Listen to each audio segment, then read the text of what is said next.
Bonjour à toutes et à tous et bienvenue à ce webinaire organisé par Kantar. Je me présente, Marina Kozica, et je suis en charge du marketing et de la communication au sein de la division Insight de Kantar. Alors, je suis particulièrement ravie de vous accueillir aujourd'hui pour la présentation et l'analyse du classement Brandsy Top 100 2022, accompagnée de deux experts exceptionnels, Marie-Agathe Nicoli, Head of Brand chez Kantar Insight, et Quentin Carré, Brand Expert. Alors, nous sommes également ravis d'avoir pu recueillir le témoignage exceptionnel de trois experts internationaux, Delphine Viguier, DG international L'Oréal Paris, James Sampson, Chief Commercial Officer chez Heineken, Stéphane Gans, Senior Vice President, Chief Consumer Insights and Analytics Officer chez PepsiCo. Trois experts internationaux, comme je l'ai dit, parce que ce classement Kantar Brandsy Top 100 est global, mondial. Donc, avant de passer la parole à Marie-Agathe, j'ai quelques points à préciser concernant ce webinaire pour que cette expérience soit exceptionnelle de votre côté. Tout d'abord, si vous expérimentez des problèmes de son, n'hésitez pas à rafraîchir votre écran ou à me contacter via le chat. Dans quelques minutes, vous voyez, j'ai mon ordinateur devant moi. Je discuterai avec vous via le chat. Surtout, si vous appréciez quelque chose lors de cette présentation, n'hésitez pas à réagir via les emojis ou à laisser un commentaire, un message, une question. Si vous avez une question à poser à Marie-Agathe ou à l'un de nos experts, si vous avez une interrogation, n'hésitez pas à utiliser soit le chat, soit l'onglet questions. Nous y répondrons soit immédiatement, soit ultérieurement, dans les 24 heures tout du moins, parce que vous verrez, ce programme est extrêmement riche. Les témoignages de Delphine, James et Stéphane sont très très denses. Donc voilà, nous espérons avoir le temps. Nous avons par ailleurs eu la chance de discuter et d'interroger Éric Brionne, le directeur général du Journal du Luxe, parce que vous verrez que le luxe occupe une place toute particulière dans ce classement. Donc merci à lui d'avoir accepté de témoigner. Donc la présentation, vous la recevrez à la fin via le chat, un call to action qui apparaîtra au centre de votre écran et vous verrez qu'il y aura un QR code à scanner. Alors, sans plus attendre, je passe maintenant la parole à Marie-Agathe. Je vous souhaite à toutes et à tous un très bon webinaire. Merci beaucoup Marina, bonjour à toutes et à tous et merci pour votre présence. Je suis ravie de vous retrouver aujourd'hui pour partager les grands enseignements du classement 2022 des 100 marques les plus puissantes au monde. Alors dans un premier temps, je vous dévoilerai les faits principaux du classement, puis je vous révélerai les clés du succès d'une marque forte et enfin nous nous intéresserons à 4 catégories, 4 secteurs, le luxe, l'hygiène beauté, les soft drinks et la bière. Nous avons eu le privilège de recueillir, vous le disait Marina, pour chacun de ces secteurs, le témoignage d'experts ou de marques particulièrement dynamiques. Comme vous y invitez Marina, n'hésitez pas à poser vos questions dans la partie discussion et nous serons ravis d'y répondre en fin de présentation si le temps nous le permet. Alors je vous propose de commencer par quelques rappels méthodologiques et notamment je me propose de clarifier ce que nous entendons par valeur de marque, qui est l'indicateur sur lequel sont classées les marques du top 100. Alors chez Kantar, nous définissons la valeur des marques à la fois sur la base de leur performance financière et sur la base de la force de la relation qu'elles ont avec leurs consommateurs. C'est ce qui fait la particularité de ce classement. Alors comment nous procédons? Dans un premier temps, nous déterminons la valeur financière actuelle et future générée par chaque marque. Pour ce faire, nous partons des données financières corporate, nous écartons les actifs dits intangibles pour ne conserver que ce qui est relatif vraiment à la marque. Et par ailleurs, nous déterminons la force de la relation entre la marque et ses consommateurs, ce que nous appelons la brand contribution, sur la base de notre modèle d'equity, que je vais vous détailler juste après, pour avoir une vision vraiment complète de la performance de la marque sur les marchés financiers et auprès de ses consommateurs, ce qui nous permet de calculer une valeur de marque exprimée en dollars. Alors, pour calculer la brand contribution, nous menons chaque année une étude auprès de milliers de consommateurs dans le monde que nous interrogeons sur leurs attitudes vis-à-vis des marques. Donc, cette brand contribution synthétise à la fois la capacité des marques à être préférées aux autres marques, ce qu'on appelle le demand power, qui est une sorte de part de marché mentale, et également, on les mesure sur leur capacité à justifier un prix plus élevé que les autres marques, ce qu'on appelle le pricing power. Alors ce Demand Power est un indicateur composite et agrège 3 dimensions clés qui sont vraiment constitutives de ce qui fait une marque forte. Tout d'abord le sens, meaningful, c'est-à-dire la capacité de la marque à répondre aux besoins des consommateurs et à établir une relation émotionnelle forte. Deuxième dimension, different, la spécificité, la capacité à être différent, c'est-à-dire la capacité de la marque à être perçue comme unique, qui est sa capacité à fixer les tendances de la catégorie. Et enfin, la troisième dimension, la salience, c'est-à-dire la capacité de la marque à être spontanément associée par les consommateurs à ce qui est important pour eux dans cette catégorie. Alors, commençons d'abord par la dynamique observée au cours de l'année écoulée, entre 2021 et 2022. Après la progression spectaculaire de 2021, on était à plus 41%, qui correspondait aussi à une année de récupération, l'année 2022 se place encore sur le signe de la croissance, avec plus 23%. Une valeur cumulée de 23%, donc après les 42% de progression entre 2020 et 2021. Alors sans plus attendre, voici les 10 marques les plus puissantes au monde en 2022. Apple reprend la première place avec une valeur de marque qui progresse de 55%. Google arrive juste après, en forte croissance également, plus 79%, et devance Amazon. On retrouve ensuite des habitués du top 10, Microsoft, Tencent, McDonald's, Visa, Facebook et Alibaba. La grande nouveauté nous vient de France. La valeur de Louis Vuitton progresse de 64%, et ce qui lui permet d'occuper la 10e place. Louis Vuitton occupait la 21e place en 2021. C'est une grande première pour la marque au monogramme. Elle est la première marque française à accomplir cette performance et la première marque européenne depuis 2010 dans le haut du classement, qui a été jusque-là entièrement dominée par des marques américaines ou des marques chinoises. Donc ce top 10 nous apprend que les marques US dominent toujours largement le classement, que les marques chinoises semblent davantage en difficulté, les valeurs sont en baisse notamment pour Tencent et Alibaba, et que les marques européennes semblent bien se défendre. En effet, il semble que l'objectif zéro Covid voulu par la Chine ait entraîné le pays sur une autre trajectoire que le reste du monde. La valeur cumulée des marques chinoises est en recul cette année, contrairement aux autres zones géographiques, y compris l'Europe.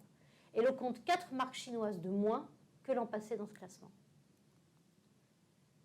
Alors comme vous pouvez le voir, on constate cette année beaucoup de mouvements dans le classement. 11 marques entrent dans le top 100, et c'est une première pour 6 d'entre elles. Les 5 autres sont de retour après quelques années d'absence. Et 37 marques ont gagné des places cette année, y compris Apple, vous l'avez vu tout à l'heure, dont la marque frôle désormais les 1000 milliards de dollars. Alors découvrons plus précisément les marques qui entrent dans le top 100 cette année.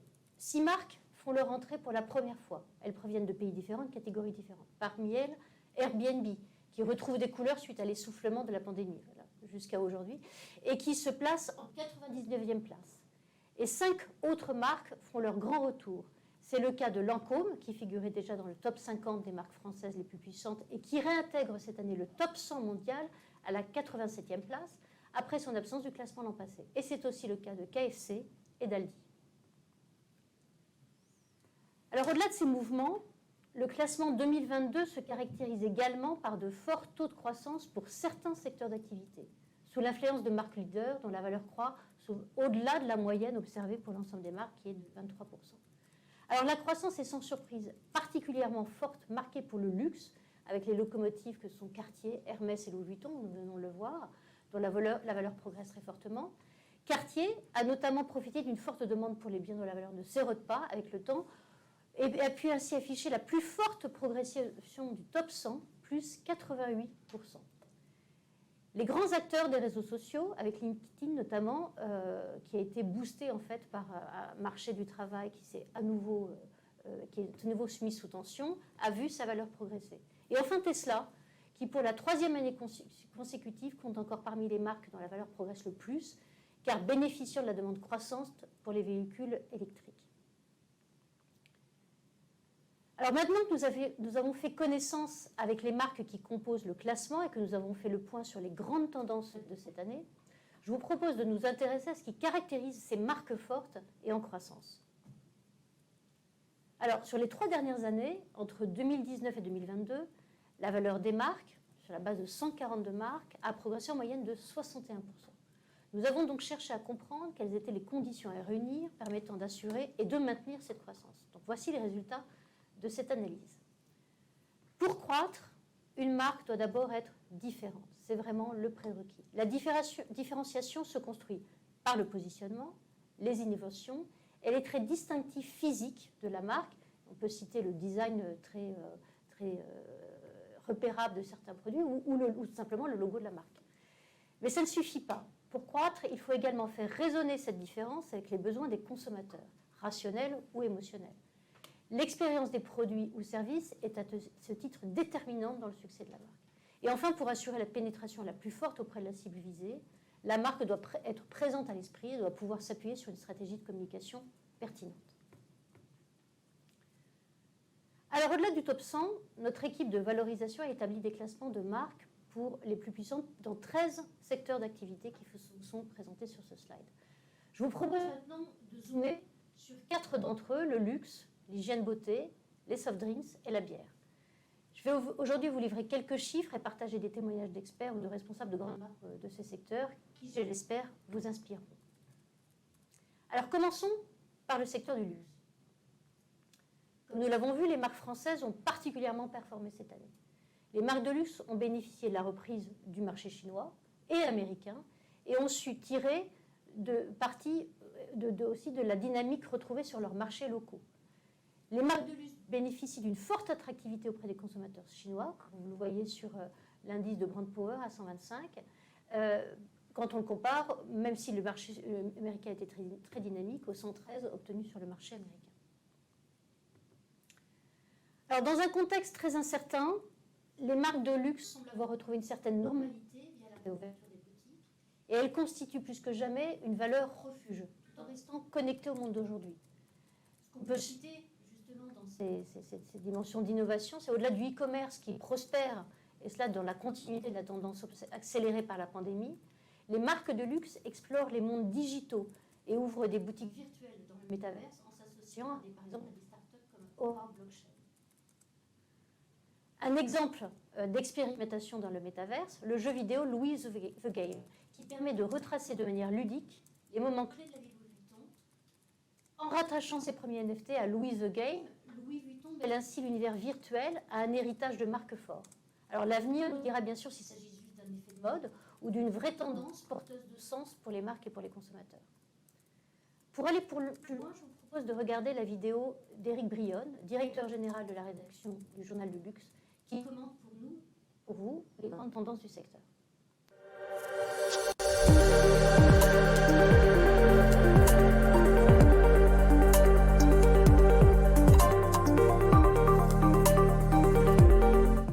Bonjour Éric Brionne. Bienvenue. Merci de nous accueillir ici à la Paris School of Luxury. Avec grand plaisir. Alors, le classement mondial Brandy 2022 vient de sortir et le luxe est extrêmement puissant dans ce classement. Quel est votre regard par rapport à tout ça ? Un regard rassuré, puisqu'il y a 2 ans, j'écrivais Luxe et résilience en pleine crise, au début de crise Covid, et c'était un pari. Et Dieu sait que le classement 2021 montre la prise de pouvoir du luxe, où un seul secteur tient la dragée haute, c'est la tech. Or, on voit depuis 2022, donc je fais un pari, je pense que pour Brands Z 2022, ce n'est pas le top 10 pour Vuitton et autres, c'est le top 5. En effet, les acteurs de la tech souffrent énormément des cours, du Nasdaq, d'une remise en question, je ne parle même pas de la crypto-monnaie. Par contre, le luxe, lui, même s'il baisse un peu, reste totalement hyper résilient. J'ai envie de dire que ce classement Brands Z 2021 montre l'antifragilité du luxe. Ça veut dire que l'antifragilité, c'est finalement un goût pour des situations qui sont totalement instables. Donc vous voyez, on est passé de la crise Covid à la guerre en Ukraine avec une recrise Covid. Donc vraiment, on a cette instabilité-là et le luxe profite de la crise, se renforce et c'est un phénomène qui est remarquable, profite de la crise pour se remettre en question et se réinventer. Et je pense que justement, tous les acteurs qui montent et montent fort sont des acteurs qui ont fait une mutation, sont transformés. Le classement 2021 montre que le luxe est une hydre. Quand on coupe la tête d'une hydre, il y en a 2 qui poussent et les 2 qui poussent, c'est l'hypercroissance. Absolument. Alors on voit cette année dans le classement Louis Vuitton marquer une progression de plus 64%. Et donc il rentre dans le top 10 de ce classement mondial à travers toutes les catégories. Quel est votre décryptage par rapport à ça ? Finalement, ce résultat n'est absolument pas surprenant. Vuitton, comme d'autres, incarne le luxe fort. Le client de luxe ne prend pas de risque, lui, pendant les périodes de crise. Donc, il fait son choix vers des achats rassurants, vers certes de l'émotion forte, mais aussi un achat qui est un placement financier. Le luxe est le seul secteur, à ma connaissance, qui, lorsqu'il augmente ses prix, voit ses clients heureux. Donc c'est la valeur. Donc je pense que c'est le seul en période d'inflation où le luxe finalement l'a créé, cette inflation. Là, il surfe avec. Mais Vuitton est extrêmement intéressant parce que justement Vuitton incarne cette recherche d'un luxe iconique avec des héros qui sont des égéries. Et moi, je retiens une campagne qui est la campagne Capucine avec Léa Seydoux. Campagne justement qui statufie vraiment Capucine comme un grand classique. Donc cette idée de classique, donc un classique, c'est intemporel. On voit sa valeur augmenter avec le temps. Et quand vous voyez cette campagne, c'est Marilyn Monroe, c'est un produit iconique. Donc on mise sur des icônes et Vuitton est, entre guillemets, une usine merveilleuse à créer des icônes, surtout dans le domaine des sacs. Mais bien sûr, 2021, c'est un monde du luxe qui a un centre de gravité chinois, mais qui voit une Amérique grandir, revenir, renaître. Et c'est la force de Vuitton aux États-Unis. Forcément, c'est une année incroyable, dramatique, mais incroyable, de Virgil Abloh. Il y a un an, au mois de juin 2021, le rôle d'Abloh est renforcé chez LVMH. Déjà, d'une part, Off-White, participation étendue. Et deuxièmement, une nomination qui positionne Virgil Abloh comme un espèce de méta-directeur artistique. Hélas, quelques mois plus tard, il disparaît, ce qui néanmoins, il construit chez Vuitton finalement quelque chose d'assez surprenant, métamoderne, j'ai envie de dire. Métamoderne, c'est en même temps, marque Vuitton française, mais en même temps aussi un Vuitton américain qui incarne, un peu comme Tiffany finalement, un luxe complètement inclusif. Et c'est vrai qu'on voit une flambée des achats luxe aux États-Unis au deuxième semestre, deuxième semestre 2021, avec justement la montée en puissance d'une tribu, une communauté de clients du luxe qui sont les panafricanistes et qui voient en Virgil Abloh une incarnation parfaite de ce luxe. Donc on voit cette montée, mais 2022 sera aussi fort, voire plus fort pour Vuitton, et je fais le pari d'être dans le top 5, on verra si je me trompe, parce que les États-Unis sont pratiquement en surchauffe et remplacent la Chine, le centre de gravité est américain, et justement, malgré la disparition de Virgil Abloh, eh bien voilà, ce talent à perpétuer des icônes, Vuitton participe à l'iconisation de Virgil Abloh, et rappelons-nous ce formidable défilé déchirant, Virgil was here, j'ai envie de dire Virgil is here. Et que justement Vuitton arrive à perpétuer vraiment son esprit. On voit qu'il ne s'est pas précipité pour son créateur. Donc aujourd'hui, voilà, un Vuitton qui incarne toutes les forces du luxe en 2021. Et vous parliez de Tiffany, c'est intéressant parce que le groupe LVMH l'a intégré dans son portefeuille relativement récemment. Et c'est vrai qu'on voit la marque bouger dans le classement. Alors, elle n'est pas dans ce top 100, elle est très forte, elle progresse essentiellement dans le spectre, dans la catégorie luxe. Et quel est du coup le décryptage de cette, peut-être une intégration du coup très réussie et un changement de paradigme pour Tiffany qui était très ancré dans les fiançailles, le mariage, etc. et qui bouge un peu les lignes. Alors, elle sort complètement des lignes. Tiffany, c'est un modèle blockbuster de luxe. Blockbuster avec des moyens XXL. Donc, j'ai envie de dire, aujourd'hui, il augmente, tant mieux. Faut voir le résultat et on ne va pas le voir tout de suite. C'est d'ici 1 an ou 2. Néanmoins, on voit une transformation. Tiffany, rappelons-nous, il y a 5 ans, voulait être aimé des millénials. Mais n'avait pas vraiment cet amour en retour. Donc, ça a commencé très fort Tiffany avec cette campagne Not Your Mother Tiffany, donc où on ose se fâcher avec la clientèle classique, c'est rare là, dans l'univers du marketing, mais c'est pas pour rien parce qu'on veut faire déplacer les lignes. Et on a cette campagne incroyable des Carters, alors elle est incroyable par sa puissance, puissance où le luxe devient méta, dans le sens il est partout, Et moi, je suis marqué par cette campagne où on est à Times Square avec une part de voix à 100%, on est dans Tiffany, sur une campagne qui est super haut de jour, puisque on se rappelle que le diamant mis en scène a plus d'une centaine de carats, donc qui est complètement inaccessible. Donc vous voyez, on est face à deux icônes, justement, de ce nouveau luxe, d'une nouvelle société américaine, d'inspiration panafricaine, ici avec les Carters, sur un bijou hyper puissant. Et puis aussi, il y a une collab qui est réalisée sur l'Access pour justement augmenter cette valeur. Et puis, intéressant aussi, de ce groupe LVMH qui est fascinant à étudier, on a un Alexandre Arnault qui est un pro NFT, qui, à travers son compte Twitter, brandit son NFT avec une vraie fierté, le transforme en bijou Tiffany unique, voire même qui invente un Bitcoin Tiffany. Donc oui, ça bouge très très fort. Et ce qui est très intéressant, c'est qu'on a vu en 2021 l'apparition d'une guerre de titans entre d'un côté, enfin, Carters contre Cartier, ou Cartier qui performe extrêmement fort. Ouais. Et c'est intéressant parce que là aussi, je passe sur Cartier, parce que Cartier... Cartier, c'est 88% cette année. C'est la plus forte progression du classement cette année. 88%. Et la résilience est là. Donc vous voyez, c'est quoi l'antifragilité? C'est naviguer dans un univers qui est hautement instable. Ouais. Et bien, justement... c'est clair que duel frontal avec du retard pour Tiffany énorme, mais Cartier qui résiste, plus que résister, qui progresse, à travers deux éléments qui m'ont marqué.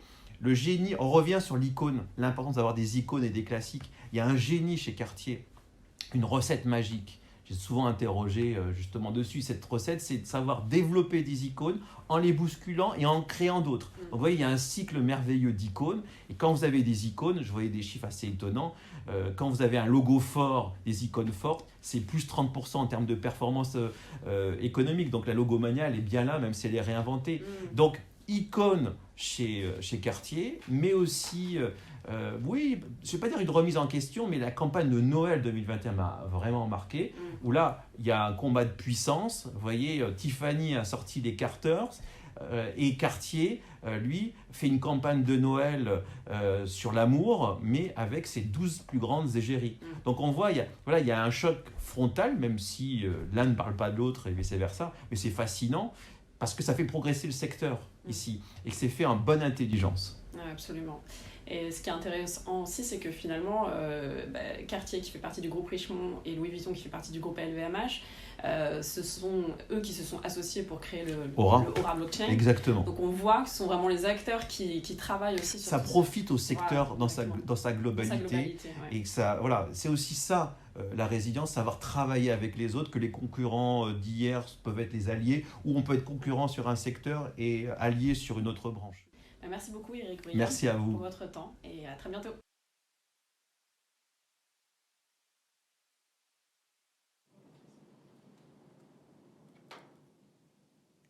Je vous propose de passer maintenant au secteur de l'hygiène beauté. Alors les marques d'hygiène beauté sont elles aussi en croissance cette année, particulièrement les marques dites prestige comme Lancôme avec plus 37%, Estée Lauder avec plus 45%, Clinique avec plus 38%, mais aussi des marques plus grand public comme Garnier avec plus 28%, associées à de nouveaux entrants comme Maybelline et Bath & Body Works. En effet, cette année, le haut de gamme gagne en attractivité, porté par une relation forte et équilibrée avec les consommateurs. Et on le voit notamment avec la progression du score sur la dimension sens, sur le Meaningful, qui est en progression de 7 points par rapport à l'an dernier. Donc les marques prestige n'ont jamais été aussi attractives, car les consommateurs sont à la recherche de plaisir dans les gestes du quotidien.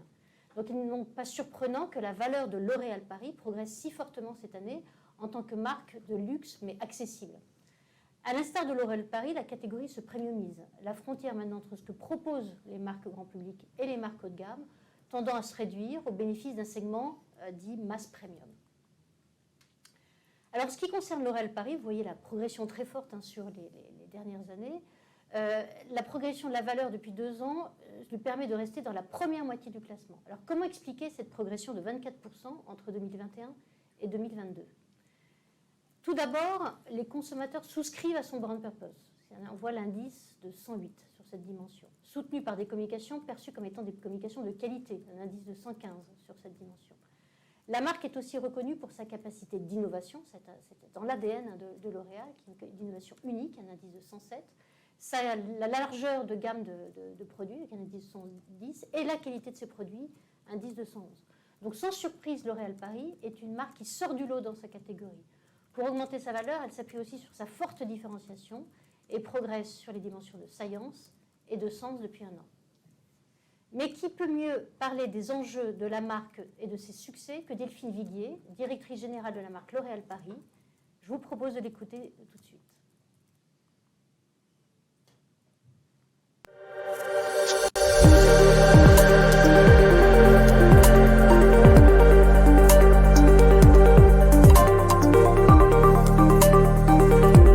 Bonjour Delphine, merci de nous accueillir dans vos locaux et un grand bravo pour votre place de leader de la catégorie Personal Care du classement Brandy Top 100 2022. Alors vous avez une progression exceptionnelle, plus 24%, qui s'inscrit dans une dynamique de plus de 5 ans avec une accélération depuis 2020. Alors est-ce que vous pouvez nous expliquer les raisons d'un tel succès? Écoutez, je suis ravie de vous les expliquer. J'aimerais commencer par la valeur de l'innovation sur une marque. L'innovation est ce qui fait le progrès d'une marque. Ça montre la qualité des produits, leur efficacité, faire des produits qui font ce qu'ils disent et qui disent ce qu'ils font, de façon claire, simple, compréhensible, intéressante. On en viendra à la communication après. Et c'est vraiment la qualité des produits sur laquelle on s'est vraiment concentré avec les équipes. Ça a toujours été le cas sur L'Oréal Paris, puisque notre positionnement c'est une marque de luxe accessible, en fait, L'Oréal Paris. Donc, il faut une qualité. Mais c'est vrai qu'on a eu la chance d'avoir un très beau vintage d'innovation avec le Midnight Serum, le shampoing à l'acide hyaluronique, la poudre de teint infaillible, le fond de teint infaillible, le fond de teint True Match Serum. On a vraiment des très belles innovations sur toutes les catégories et tout ça s'est consolidé un peu au même moment. Donc, je dirais que c'est d'abord une valeur d'innovation. Et ensuite, c'est la valeur de la science de la marque L'Oréal Paris. Je pense que la science, avec le contexte sanitaire qu'on a traversé, a été vue comme une valeur forte par les consommatrices et par les gens, par les femmes et par les hommes. Et on a montré une science de L'Oréal Paris plus transparente. On a montré l'autre côté de L'Oréal Paris. On a même une campagne qui s'appelle L'autre côté de L'Oréal Paris, The Other Side of L'Oréal Paris. Et là, on a montré la façon dont on testait les produits, la façon dont les molécules de nos ingrédients actifs marchaient dans la peau ou dans le cheveu, la façon dont on testait nos produits sur des peaux reconstruites, des peaux humaines reconstruites qu'on fait pousser en laboratoire et qui nous permettent depuis 1986 d'avoir arrêté les tests sur animaux plus de 20 ans avant que la législation nous l'impose. Donc il y a une science qui est à la fois extrêmement sécuritaire, parce qu'on a beaucoup de tests, extrêmement efficace et on peut le prouver de façon chiffrée, et aussi qui est humaine parce qu'on montre davantage les dermatologues, le board de dermatologues, les chercheurs, les scientifiques, les hommes et les femmes qui travaillent sur nos produits. C'est ce qu'on a essayé de faire, voilà. Avec beaucoup de succès apparemment. Alors effectivement, dans les critères de succès qui rentrent dans le calcul de la valorisation d'une marque chez Kantar, on a deux piliers dont vous venez de parler, la différenciation très nourrie par l'innovation, le sens très nourri donc par la science, la transparence qui donne de la confiance. Mais il y a un élément qui est aussi très important, c'est le fait de le faire savoir, donc qui va mettre la marque très présente dans les esprits. Alors qu'est-ce que vous avez fait justement pour le faire savoir tout ça ? Alors, comment le faire savoir? Donc, je vous ai déjà expliqué toute la campagne qu'on a fait en scientifisant la marque L'Oréal Paris, en montrant l'envers du décor. Et c'est vrai que les égéries qu'on choisit sur la marque sont des égéries qui résonnent vraiment dans le cœur des consommatrices. Parce que leur origine est extrêmement variée, leur âge est extrêmement varié, leur apparence physique est extrêmement variée, et leur histoire de femme est extrêmement variée. Et c'est vrai que de réunir dans la même équipe des femmes qui peuvent parler à des femmes de plus de 60 ans ou 70 ans comme Jane Fonda, Hélène Mirren, des femmes cinquantenaires très fortes, entre 40 et 50 ans avec Kate Winslet, des plus jeunes, Eva Longoria, des femmes arrivées plus récemment sur la marque comme Her et Ise, qui sont plus jeunes. Et cette diversité, elle s'est, je pense, accélérée encore cette année. Bien, et j'insiste là-dessus, qu'elle existe sur la marque depuis les années 70. Donc, il n'y a pas que les nouvelles marques qui montrent de la diversité. La première à le faire, ça a été L'Oréal Paris. Tout à fait. Absolument. Dans le marché de l'hygiène beauté, ça a été L'Oréal Paris. Alors d'ailleurs, en fait, pour rebondir sur ce thème, L'Oréal est très engagé sur l'inclusion et la diversité. Vous avez fait de très belles campagnes, une très belle campagne sur le harcèlement de rue. Absolument. Donc effectivement, on voit Et depuis la pandémie, où finalement la condition de la femme a été mise à mal, et on le voit maintenant dans nos baromètres, et notamment un baromètre qu'on a pu faire dans les assises de la parité, ce sujet est plutôt en régression dans les préoccupations principales de la société. Donc, quel est votre programme d'action dans le futur pour porter ce sujet haut, puisqu'il caractérise votre positionnement et donc l'une des origines du sens de la marque. C'est ma passion, Je ça. le sais. Là, vous me parlez de ma passion sur la marque. C'est vrai qu'on est inclusivité, diversité, absolument. On est surtout obsédé par l'égalité. En fait, c'est l'égalité. Et l'égalité homme-femme. Donc, par conséquent, entre autres, mais l'égalité homme-femme et la représentation équilibrée d'une vision du monde, c'est ça qu'on veut pousser. Alors là, il y a plusieurs... D'abord, il y a en interne. Vous savez, avant d'aller donner des leçons aux autres, vous vérifiez qu'en interne, les hommes et les femmes sont payés de la même façon, c'est le cas chez L'Oréal. Les hommes et les femmes sont représentés de façon équivalente dans les 300 top managers, les 400 top managers, le COMEX, le board, c'est le cas chez L'Oréal. Donc une fois que vous avez bien fait les choses chez vous... Vous en êtes une illustration d'ailleurs. J'en suis une illustration, j'ai été préparée pour ça, et ça c'est super, et vraiment je porte cette valeur de marque. Et ensuite, du coup, quand vous êtes un peu plus légitime pour donner des leçons, vous essayez de faire des choses à l'extérieur. Et on a lancé il y a 3 ans le programme Stand-up contre le harcèlement de rue. Et vous savez, au début, je me disais, le harcèlement de rue, est-ce que c'est assez clair, le lien avec la marque? Est-ce que c'est vraiment ça le problème de la femme? Et en fait, on a vu que la première barrière au développement des femmes de moins de 40 ans, c'est surtout les jeunes femmes c'est le harcèlement de rue. Et en fait, j'ai compris pourquoi avec des mots très forts. C'est que toutes les femmes gèrent leur agenda en fonction de l'heure à laquelle elles sont dans la rue. Donc, si prendre un job, par exemple, après l'université, si ça implique de prendre les transports en commun, que c'est trop loin de la maison, on ne prend pas de job après l'université. Et si on ne prend pas de job après l'université, on ne peut pas payer son université, donc on la fait plus courte. Je veux reprendre mes études. Bon, reprendre ses études, c'est le soir après le boulot. Je veux prendre des cours à la faculté. Si c'est trop tard le soir, il n'y a pas de cours à la faculté. Donc en fait, je vous donne là juste 2 exemples, mais c'est aussi rentrer tard de son boulot, travailler tard, rester un peu plus tard au bureau pour faire le petit truc de plus. Et en fait, non, parce qu'on ne peut pas être dans la rue après 19h. Et en fait, c'est une atteinte fondamentale du droit des femmes, le harcèlement de rue. Et j'ai compris ça en étudiant le dossier, en fait. Et une fois qu'on était convaincus, que les femmes nous l'avaient dit, qu'on a vu que c'était le cas dans tous les pays du monde. Il n'y a pas d'histoire de culture, d'Est, Ouest, Nord, Sud. Tous les pays du monde, 80% des femmes ont été harcelées dans la rue. Et là, on s'est dit, OK, on va faire une formation pour éduquer déjà à la problématique et des petites solutions simples pour intervenir quand on en est témoin. Ça, c'est mon grand projet. Et ensuite, c'est de remettre la place de la femme dans tous les points qui me paraissent importants. Pareil, quelque chose qui peut paraître superficiel, le cinéma. Vous savez que L'Oréal Paris est partenaire du Festival de Cannes depuis 25 ans. Et 93% des réalisateurs sont des hommes. Donc en fait, on nous met devant les yeux une vision du monde qui n'est pas fausse, elle est partielle. Et donc on a depuis 2 ans créé un prix qui s'appelle Lights on Woman pour promouvoir une jeune femme réalisatrice, donc directrice de son film et du message qu'elle va envoyer, des images qu'elle va faire, que nous remettons à Cannes avec Kate Winslet chaque année. Donc on a eu la deuxième promotion pendant ce festival de Cannes. Fantastique, voilà. Bravo. Donc c'est 2 exemples, mais j'agis où je peux. Enfin, aussi mon domaine de compétences et la marque peut intervenir. Voilà. Donc le cinéma, c'était un 2e exemple. Alors effectivement, je vais rebondir avec une étude Kantar, vous excusez. Allez, je vous en prie. Alors effectivement, on connaît l'écart salarial, 20-25% entre les hommes et les femmes en France. Et on sait parallèlement à ça que les femmes sont beaucoup plus aptes, quand elles en ont les moyens, d'investir sur des placements financiers qui incluent des engagements environnementaux. En d'autres termes, si les femmes gagnaient autant, on progresserait plus vers une société responsable. Alors justement, ça me permet de rebondir sur les engagements de L'Oréal en la matière, dont on sait qu'ils sont forts. Vous avez des objectifs de réduction de carbone à 50% à échéance 2030, neutralité 2050. Vous faites beaucoup de choses sur les packaging, les solutions, le respect animal. Est-ce que vous pouvez nous en dire plus sur vos réalisations à succès et vos projets? Je peux vous en dire plus. Alors on a beaucoup de chance parce qu'on est très accompagné chez L'Oréal pour le développement durable avec des experts de très haut niveau Et je vais commencer par ça parce que j'ai beaucoup aimé l'intervention de mon président devant les analystes financiers. Il y a un analyste qui lui a dit « Mais vous faites beaucoup de développement durable chez L'Oréal, mais combien ça coûte tout ça ?»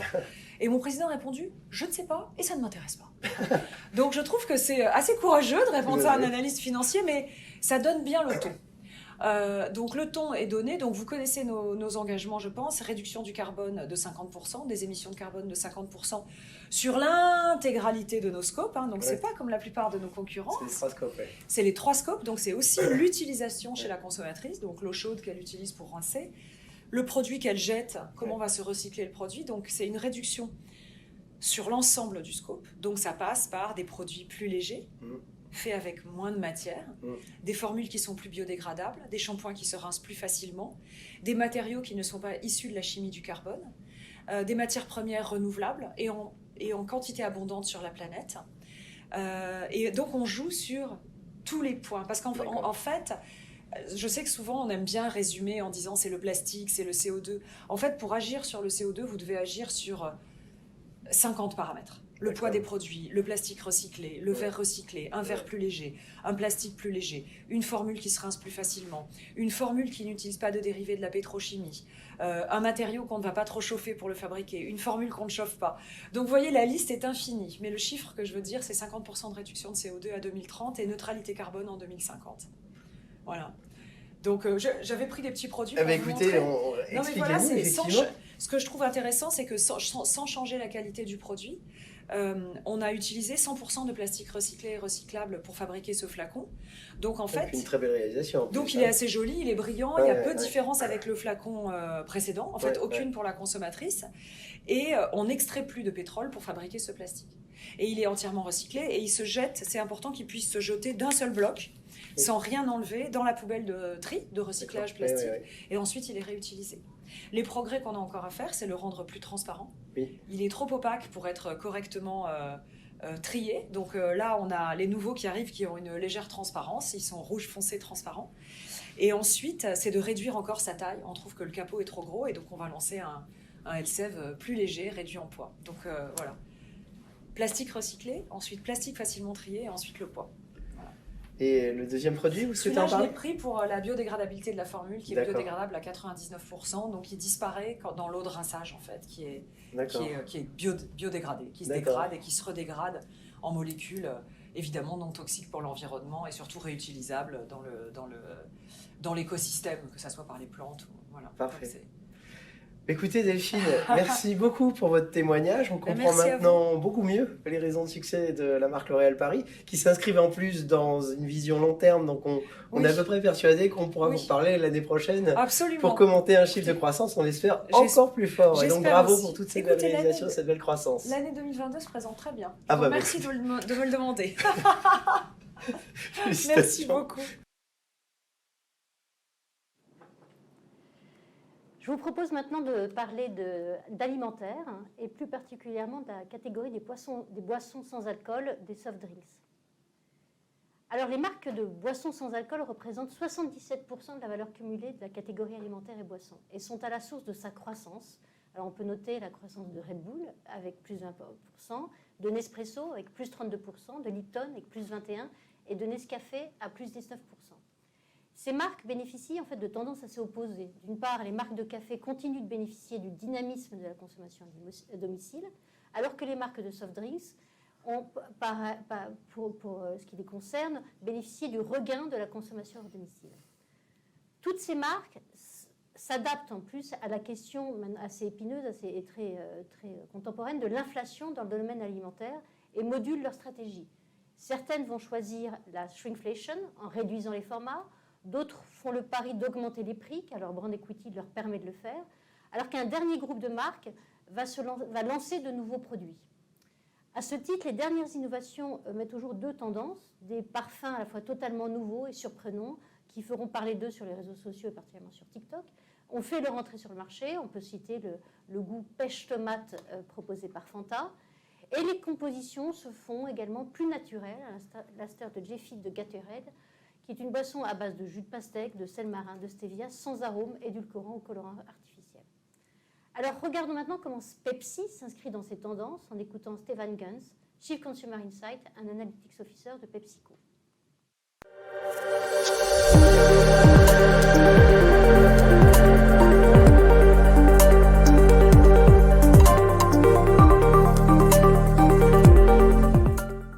All 4 PepsiCo brands featuring in Kantar BrandZ's globally most valuable food and beverage brands have seen a healthy increase in brand value this year. Pepsi, Lay's, Tropicana and Gatorade. Congratulations to everyone at PepsiCo on such a great achievement. Joining me now to discuss this success is Stefan Gans, SVP, Chief Consumer Insights and Analytics Officer. Thanks for joining us today, Stefan. Nice to see you. Great to be with you, Martin. So I'm going to ask you a very broad question to start with. How do you believe brands add value to businesses? Well, that is a broad question indeed, Martin, but a good one to remind ourselves as to why we're doing what we're doing in the first place, right? So I think, of course, for me, the first driver of business value that comes to mind comes from the value brands have with consumers or for consumers, right? Brands have the ability to simplify choice, influence choice, and they're a very effective vehicle for purpose, so added value to the product or service a brand is selling. Brands add value to business also through the lens of an employee, right? It's well documented that brands with a strong purpose enjoy better employee retention and morale and even productivity. And finally, there's a very clear set of financial benefits to having strong brands. Brands are levers for growth. Brands, if you think about, there's many brands that you can think about that have been able to, with relative ease, grow into adjacent or whole new categories because of the power that was invested in their brand. So multiple angles from which I think brands have tremendous value for businesses. Sure, it's very interesting. And as a brand builder yourself, what do you think are the most important things to consider when building a strong brand? Yeah, so I always start with relevance and authenticity. When I think about what really matters when we're building strong brands, it starts with whatever it is you are trying to sell, whatever it is you are doing, whatever it is you're saying, it needs to have relevance for consumers. As important almost is the fact that it has to be authentic. So whatever it is you're selling, whatever it is you're claiming to be really great at, needs to be genuinely, truly, authentically you. Especially in this day and age, there's no hiding behind fancy talk or snazzy advertising probably anymore. It needs to be authentic. And once you have your relevancy and authenticity established, which is, by the way, not a one-off thing, right? That's an ongoing journey. In the marketplace, it's really about building what we call physical and mental availability, right? It's making sure that you are available for consumers in the right spaces at the right moments, not only physically, but also mentally. So people think about your brand, think about your products, the category that you're playing in at the right moments. And so those 4 things come to mind. Sure. Okay. Thank you. And clearly we're living through a fairly tumultuous period of history at the moment. What do you see as the biggest headwinds for brands and businesses in the next couple of years? And how are you at PepsiCo planning to address some of those macro issues? Yeah, I think it's a challenge for businesses and individual consumers alike to turn uncertainty into opportunity in this phase of our lives. And the first thing, and that is very much also on consumers' minds when you're talking with consumers today, is the impact of all the uncertainty on the economy and specifically on raising prices, right? The majority of Americans is, for example, is very concerned about their wallet, about the fact that prices seem to be rising and that the inflationary pressure in all aspects of life almost is really forcing choices. that consumers would prefer not to make. And added to that is from a business perspective is the fact that COVID and all the impact that the pandemic has had is really accelerating the evolution of channels, right? So the way people shop, the way people buy the things they want to have, has really evolved quite significantly. So those, if you want, are two axes that lead to different scenarios about what the future could look like. And so what we're doing as a business is to try and envision what those different scenarios will look like, and what kind of impact they will have on our business, and what, how we can best respond and prepare for those impacts.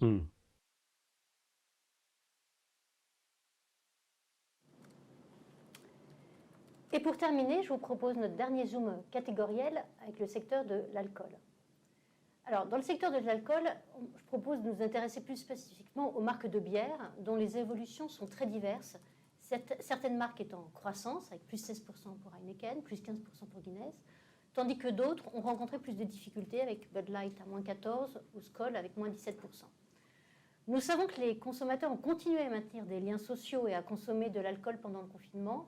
Mais ce qu'on a observé, c'est que les habitudes de consommation de domicile ont perduré après ces périodes de confinement. De plus, le contexte inflationniste risque de pénaliser davantage encore la consommation hors domicile, qui peut sembler trop chère pour certains. Dans ce contexte, les marques doivent plus que jamais proposer le prix juste et justifier leur valeur. Alors la valeur est fortement liée à la différenciation, on y revient, à la différenciation de la marque. Nous le confirmons encore sur le secteur de l'alcool, où les marques en croissance se distinguent par leur communication, leur apparence et l'unicité de leur proposition. Cette unicité peut d'ailleurs s'incarner au travers d'expériences. C'est ce que propose le Heineken Experience à Amsterdam, une ancienne brasserie qui propose un parcours interactif retraçant l'histoire de la marque et qui se conclut par une dégustation. Écoutons maintenant, et ce sera notre dernière interview, le point de vue de James Thompson, Chief Commercial Officer chez Heineken.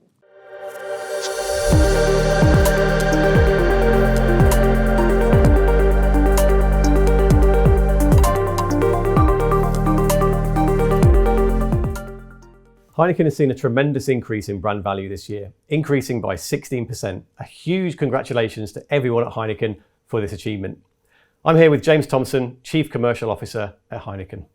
Good to see you, James. Good to see you. Thanks a lot, Martin. Sure. So how do you believe that brands add value to businesses? Well, I suppose for consumers, brands are bundles of benefits, values and associations that are easy to remember. For us, they are bundles of activity which represent economic value. And so ultimately, whether you measure it or report it by country as we do, or region, what's underneath all of that is what's going on in your brand. So it's a financial unit, but it's also a unit for organizing activity. And I think the stronger the brand, the more likely you are to have innovation, different commercial activities. So I think it's really it's a summary and a symbol of all the economic activity that goes into an organization. Interesting. And what would you say are the most important things to consider when building a strong brand? I think... Big question. Yeah, I know. I feel it's like humble answering it. I think while the tools have changed, the principles really haven't. You've got to have very clearly have your benefits, your role, your purpose, your insights very, very clear. I think a lot of people are making some mistakes in having a big focus on extrinsic benefits, purposes, if you like, causes, without having real clarity around your intrinsic category benefits, and rooting your brand in your intrinsic category leadership, as well as what you offer a broader way. I think that's how you do it. And then be consistent. Be brilliant so people like it and remember it, but then just reinforce it consistently over a long period of time at every touch point. And I think that's easily said, but very hard to do. Yeah, absolutely. And obviously we're living through quite turbulent times in the world at the moment. Yeah. What do you see as the main headwinds for businesses and brands over the next year or two? And how is Heineken planning to overcome some of those, or all of those, hopefully? Yeah, well, there are two, I think, that we particularly see. The first is inflation, clearly. And it's not just ingredients or packaging materials. In some cases, it's freight. And it's just so expensive, and media inflation at least double digit as well. So these pressures on costs are resulting in people like us having to be better at pricing, better at revenue management than we've ever been before. There's a whole generation of management that's never really had to do it in this extreme way. So we've got the tools, we've got the science, bringing some of the leadership and processes to it, but it's incredibly challenging, and we're doing our very best on that.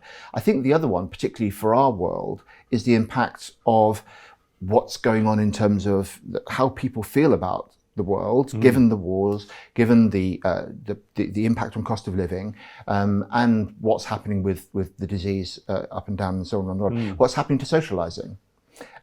So, for example, in the broader alcohol context, you've seen during COVID things like wine at home go up, beer a little bit down, spirits being made, cocktails being made at home. As we come out of that phase of the pandemic, at least in this part of the world, we're seeing beer on the rise again because people are going out and socializing in that way. Yep. But keeping an eye on what's happening is quite tricky, and we need to be more agile than we've ever been before, and need to change month by month actually to what's going on. Yeah, of course. And you mentioned consumers earlier on. How does Heineken actually make a concerted effort to stay in touch with consumers? What are the strategies that you find work well to stay close to those needs? Well, some of our companies go out and spend time with consumers every month. I've just come back from our Dublin business where they were just fresh from a consumer connection thing, which they do regularly, the whole company. And they sometimes interview people, they broadcast it to the entire company. So there's a sort of a sense of connecting all the time. We have some foundational research around fundamental needs that people have or wishes that they have. And then we keep it updated with digital ethnography and things like that. So I think we've got our finger quite on the pulse when we add social listening and that sort of thing. So very regularly we do a check on what trends are changing within the fairly constant needs that we've analysed. Sure. And it's interesting you talk about trends, and it sounds as though you've got lots of things in place to stay in touch with consumers. So with that in mind, what would you say are the largest trends that you've discovered emerging in the last 2 or 3 years?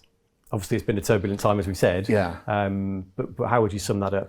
I'd say this kind of the trends are, again, the fundamental needs are pretty similar, but the trends are diversity of flavour, I think lightness of product, and an introduction of well-being considerations into people consuming. And that's across the age ranges, but actually particularly in younger age groups. So people aren't stopping socialising, people aren't stopping consuming alcohol, but they are trying to figure out what the balance is that actually is better for them over time. And you combine that with sort of this explosion of flavours. It's quite challenging actually to keep in touch with it when beer has been beer for quite such a long time. And if you look at the total alcohol market, there's much more blurring between the categories, whether it's cocktails, long drinks, and so on. So I think the competitive set, you have to take a broader frame of mind to it, broader attitude. Sure. And obviously Heineken is a very big global business. How do you balance localization with globalization from a marketing strategy perspective? How do you tailor your marketing strategy by market, as well as perhaps having a layer of global consistency, if that's the approach that you take? It's very much the approach we try to take on the Heineken brand. On many of the other brands, we're a little bit more decentralized. I think we always start from the point of view that beer is a very local thing. It's consumed locally. It's often associated with national or regional cultures. It's often associated with people's passion points, which are very local. So we don't try to impose a one-size-fits-all on people, but we do try to have a consistency of positionings and, where possible, frameworks for campaigns. Now, I think on the Heineken brand, actually, the pendulum swings back and forward quite unhelpfully. And for a while, we were, I think, too one-size-fits-all. We had this sort of a slight sort of European glossiness, which I think didn't really suit much of the world. And while we are a somewhat aspirational brand, we were representing it, I think, in too slick a way. So what we started to do is tailor it, and with more local insights, gently, I mean, not letting all the horses out at once, but we've just done some super work in Southeast Asia, which I think is really nice. We're embarking on the same in the United States. Europe's had its own work now, and I think we're within the guidelines. I think we're finding ourselves able to flex for local insight, and our performance is showing this is beginning to work. Right. Okay. Yeah. And you said the word insights there, and it's a word that's used a lot in our industry. Yes. Perhaps too much sometimes. So the key thing is, as I'm sure you know, is to connect those insights within the business. So if you've uncovered a new and compelling consumer insight, how does Heineken actually action and connect that insight within the business? I mean, for a start, I think you make a brilliant point, because I think an insight really is only an insight if your competitors don't have it, and if you act on it to do so. Otherwise, it's just information. So I think you make a great point, and by definition, therefore, there aren't that many of them, and you have to keep hunting and you have to keep validating them and be curious and ask why. What we do once we've done that is we have learning communities. So we tend to act sort of more by who's doing what's interesting, how can we get together and talk about it together and act together. We do that much more than having boards and forcing things. So we just connect people, and it happens organically. The marketing director in Mexico will get onto the sales director in Brazil, for example, and it's a very nice organic process. Now we have to do a little orchestration and shepherding of it to make sure. But we are increasingly finding that we can scale up knowledge and opportunities that we spot very close to the ground, even in small countries, and connect everybody quickly. That's at least the goal. Sure. Okay. So it sounds like you have a process in place, and as you say, no doubt some of that happens organically. But just to put you on the spot a little bit, can you give us an example of an insight that actually has been successfully connected and the action the business has taken as a result of that information from consumers? Yeah, I can. I mean, one example would be in our Mexican business, which is powerhouse for the company. We market over 15 brands there, and we uncovered not all that long ago that 9 of them were competing in the same space. Wow. And it's because of a particular methodology we were using to understand kind of what drives demand and so on. And it was not just looking at emotional drivers, it's functional drivers and all sorts of stuff. So basically they've cut their portfolio dramatically, changed their investment profile, changed their innovation goals, changed their sales force calling patterns, changed the outlets they prioritize, everything like that. So almost like business re-engineering based on an insight we covered from the consumer. That's a really good example. Yeah. And so, by the way, just the other thing, if you asked us, do we then share? Yeah, 20 other countries around the world are now doing the same piece of work and doing similar things. Okay. Wow. That's real impact. So just thinking about the future now, how do you think the sort of rules, if you like, of brand building will change in the future, and where do you see the opportunities from Heineken's perspective? I think that I'm sure everyone would say that data is transforming how we do these things, and it almost breaks down the barriers between how you think about consumer and customer, because you can connect the dots, potentially at least, in ways that I think had never been imagined before. And there's a sort of a much more generous underpinning of analytics and data, some of which you can delegate to the machines. And so without that, your ability to do investment that gives you a higher return, trade-off balance between market share, profitability, all of those sort of things you can do much more. But again, I think it's about tools and not about what brand building is. Sure. The other thing I would keep coming back to is, you asked me about what a brand is, and it's those, for consumers, the emotional connections and bundles of things. This is why creativity is so important. And so many people are rushing to the data side of it. We're doing that too, of course. But if you ignore the fact that you've got to creatively create that emotional spark in this absolute ocean of competition for eyeballs, ears, whatever, at the end of the day, what humans can bring is what creates the magic. Yeah, it's a fine line. Yeah. And we can't talk about brand building at the moment and marketing at the moment without talking about sustainability, increasingly very important for businesses, for brands to consider, as well as the world generally, obviously. Can you talk us briefly through Heineken's sustainability agenda? What are the big challenges that you face as you aim to make the business more sustainable? it's a great point. I mean, we have a program called Brew a Better World. It's been going for nearly 15 years, and we've just refreshed it a year or so ago as part of our overall new company strategy we call Evergreen. It's difficult. As you're growing, your footprint increases. And things like, for example, packaging, our bottles, we're a premium brand, they tend to be one-way bottles. How do you deal with that? Because we're selling more and more all the time. So we're looking into things like circular packaging, so aiming for 80% circularity in 2 or 3 years if we can do that. We're looking into returnable bottles because you get 10 times or more out of that. So clearly you can do things like that. 3 of our breweries already in Brazil are powered by green energy, which is phenomenal. Our targets on carbon get us to net zero in 2040, which is 10 years before the Paris Climate Agreement. So we're striving incredibly hard, and of course we don't always know how to do it. And it is complicated by the fact we're growing so much. So it's right at the heart of our agenda. I'm incentivized on it, it's part of my comp. And same with all our leadership team. So it's right at the heart of what we do. Right. And we talk to lots of clients at Kantar. We have lots of conversations around sustainability. And I think what we've uncovered as almost the key means of success is actually making your sustainability agenda meaningful to consumers. So how do you approach that at Heineken, and how do you, or how will you judge success?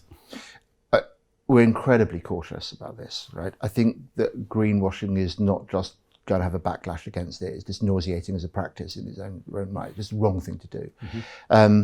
There are a couple of things. So in Brazil recently, we did let people know about our 3 breweries, which are sustainable energy. We had the highest brand power as a result of that of any brand in the world at any time. And sales went through the roof, giving us even more green problems. But anyway, so we have let people know when we've acted. We're not going to make sort of huge chest-beating communications around things we haven't yet done. But for us, sustainability means more than ecology. It also means moderation. It also means people aware of alcohol and we're trying to drive responsible consumption over time. And one of the things that we're doing, I think we're pioneering this to the best of my knowledge, is we're putting QR codes on all of our packaging by the end of next year, which will give consumers access to unedited facts and information about alcohol and health, risks in certain circumstances, whether it's related to driving or underage consumption and so on. It'll have nutritional and ingredient information. It'll be warts and all. And we believe that people need information and then they need to make choices. But we're going to take an absolute stand that people have the information they need. Sure. Fascinating stuff. James, thanks very much for joining us today. You're welcome. Thanks to you. Ces échanges passionnants avec Heineken clôturent notre exploration de 4 secteurs d'activité analysés dans le cadre de cette édition Kantar Brandy Top 100. Les résultats que nous allons partager aujourd'hui ne représentent qu'une infime partie de la grande richesse d'informations dont nous disposons sur vos catégories et sur vos marques dans la base de données Brandy, qui regroupe, je vous le rappelle, plus de 19 000 marques dans le monde, dans plus de 500 catégories de produits. Alors n'hésitez pas à nous contacter si vous souhaitez avoir plus d'informations sur les résultats, notamment de cette année, sur les catégories que nous n'avons pas approfondies aujourd'hui. Le classement Brandy Top 100 repose sur le guide conceptuel d'analyse Meaningful Different Salience. J'ai eu l'occasion de le détailler pendant cette présentation. La réputation de ce classement dans la communauté financière et marketing repose notamment sur la capacité de ce modèle à prédire les performances business, volume, valeur, capacité à croître dans le futur. Nous le déployons dans les trackings que nous menons pour nos clients et nous le rendons désormais accessible au plus grand nombre sur notre plateforme d'études agiles Kantar Marketplace. Alors je laisse maintenant la parole à Quentin qui va vous présenter cette innovation qui, nous l'espérons, vous permettra de renforcer le pilotage de vos marques. Merci beaucoup et très bonne journée. Bonjour à toutes et à tous. Merci Marie-Agathe. C'est désormais l'heure du placement produit et malheureusement le skip ne sera pas disponible. Alors j'ai une grande nouvelle à vous annoncer aujourd'hui, mais avant cela, laissez-moi vous parler de Kantar Marketplace. Kantar Marketplace est une plateforme de solutions marketing qui vous accompagne dans la construction de votre marque. Alors pourquoi choisir Kantar Marketplace? Eh bien tout simplement car c'est le mélange idéal entre les solutions validées en marché et normées de chez Kantar et l'agilité, la rapidité et surtout les économies qu'offre la technologie. Alors que ce soit pour tester vos idées créatives, affiner votre pipe d'innovation ou encore optimiser votre mix média, Kantar Marketplace et nos experts sont là pour vous. Mais aujourd'hui, célébrons en exclusivité et en avant-première l'arrivée du Brand Equity Evaluation sur la Marketplace. Alors le Brand Equity Evaluation va vous permettre de mesurer votre capital de marque pour du coup votre marque et ses concurrents dans une catégorie donnée, et ce sous plusieurs angles. En 1, quelles sont les dynamiques d'achat sur votre catégorie? En 2, quelles sont les marques les plus désirables d'un point de vue volume, d'un point de vue valeur, ce que nous avons appelé le demand power et le pricing power, mais aussi quelles sont les marques qui affichent les plus grandes opportunités de croissance. En 3, quels sont les territoires d'image qui vont influer le plus sur le capital de marque et surtout où se situent vos opportunités de croissance. Et enfin, quel est le rôle des facteurs marchés dans le choix des marques. Le Brand Equity Evaluation apparaît donc comme une véritable alternative ou complément à votre dispositif de tracking de marque. Il s'avère d'ailleurs précieux dans différents scénarios, une extension de votre dispositif avec un nouveau pays ou une nouvelle catégorie par exemple. Vous venez de lancer une marque et vous souhaitez prendre le pouls de celle-ci auprès des consommateurs de la catégorie. Vous avez un petit budget ou êtes peu familier avec les études. Voilà une occasion économique, simple et rapide d'exposer vos équipes aux insights consommateurs. Et enfin, un besoin urgent d'insight. Vous apprécierez la rapide disponibilité des résultats en 8 jours. Terminons par quelques points essentiels de cette nouvelle offre qui démarre à 12 500 € et qui est disponible dans 70 marchés. C'est jusqu'à 15 marques qui sont évaluées par 600 consommateurs de la catégorie, et ce, à travers une enquête de 15 minutes disponible sur tous les supports. Côté livrable, un rapport PowerPoint viendra compléter un dashboard interactif en ligne directement disponible sur la Marketplace. Et je repasse la parole à Marina qui va nous parler de la disponibilité de toute cette data. Merci beaucoup Quentin. Alors, tout à fait. Donc, la présentation fantastique et particulièrement impactante de Marie-Agathe et de Quentin est disponible d'ores et déjà sur le site kantar.fr. Donc, vous pouvez soit la télécharger via le QR code doré, magnifique, qui apparaît sur votre écran, ou je vais vous envoyer un call to action dans quelques instants. Le lien sera également inséré dans l'email de follow-up qui sera envoyé quelques secondes après cet événement. Donc surtout, n'hésitez pas à télécharger ce rapport, à recontacter Marie-Agathe et Quentin. Voilà, et donc je repasse quelques instants la parole à Quentin. Et surtout, n'hésitez pas à poser vos questions. Nous sommes en avance, donc nous pouvons prendre vos questions. Tout à fait, merci Marina. Et j'en profite puisque vous êtes restés jusqu'à la fin. Nous avons le plaisir de vous offrir 5% sur toute commande sur la solution Brand Equity Evaluation effectuée avant le 20 juillet. Pourquoi le 20 juillet? Puisque c'est la date officielle où le Brand Equity Evaluation sera disponible sur la Marketplace.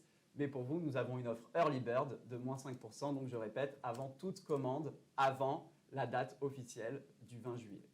Je repasse la parole à Marina qui va conclure. Et voilà, donc je viens de vous envoyer le lien pour télécharger le deck de Marie-Agathe et Quentin. Donc voilà, n'hésitez pas à le télécharger. Je viens également de publier les sondages. Alors nous avons traité de tous les secteurs, mais bien sûr, si vous souhaitez un focus sur un secteur en particulier, n'hésitez pas à nous le faire savoir. Dans l'onglet sondages, il y a la possibilité de sélectionner le secteur qui vous intéresse tout particulièrement. Si vous souhaitez recontacter soit Marie-Agathe, soit Quentin, soit les deux, c'est tout à fait possible, également via l'onglet sondage ou en nous envoyant un email. Vous pouvez également passer par moi, vu que l'adresse email qui est liée à ce compte voilà, est la mienne, donc je transférerai vos demandes. Nous avons également un webinaire qui arrive sur le e-commerce et le retail. Alors un événement exceptionnel qui aura lieu le 12 juillet, qui est un événement de la région, présenté en anglais par nos experts e-commerce, notamment Adrien Germain-Thomas, qui bénéficie d'une expérience de plus de 15 ans dans le e-commerce et le commerce, Andrea Corti, qui est le lead commerce et e-commerce de l'Italie, et nous aurons la chance d'avoir le témoignage du groupe Public, qui est à la tête d'une quarantaine de centres commerciaux et de magasins en Grèce. Et donc, son témoignage sera recueilli par Canella Rizarki, qui est notre lead e-commerce en Grèce. Donc voilà, le lien pour vous inscrire à ce webinaire, et nous parlerons de Brandy également, parce que comme vous l'avez noté, même si les marques de e-commerce et de commerce continuent à driver ce classement, elles connaissent également un ralentissement, comme l'a dit Marie-Agathe. Donc, rejoignez ce webinaire, participez, parce que nous ne manquerons pas de mentionner également la data Brandy. Donc, voilà, et le lien donc, sera inséré dans l'email de follow-up qui sera envoyé dans quelques instants. Voilà, bah, écoutez, je regarde rapidement le chat. Je n'ai pas d'autres questions, parce que vous voyez, j'ai mon ordinateur devant moi. C'est parce que j'ai interagi avec vous en live. Ce n'était pas un robot qui interagissait avec vous. Marina Kozica existe bien. Donc, voilà, écoutez, je vais également, voilà, pour ceux qui n'ont pas vu le message dans le chat, je vais partager le lien via un call to action. Voilà, hop, télécharger le deck. Vous voyez, c'est fait en live.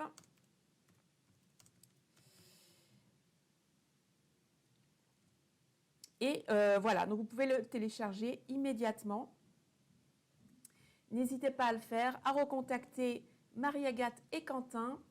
Et voilà, et à nous faire part de vos remarques, de tout ce que vous avez aimé. Voilà, j'espère que vous avez aimé cette présentation. Je regarde encore, pas de messages. Voilà, mais en tout cas, n'hésitez pas, si les questions vous viennent après ce webinaire, envoyez-les-moi et je les transférerai à Marie-Agathe et Quentin. Voilà, bah écoutez, je vais clôturer ce webinaire. Je vous rends 15 minutes. J'en suis ravie.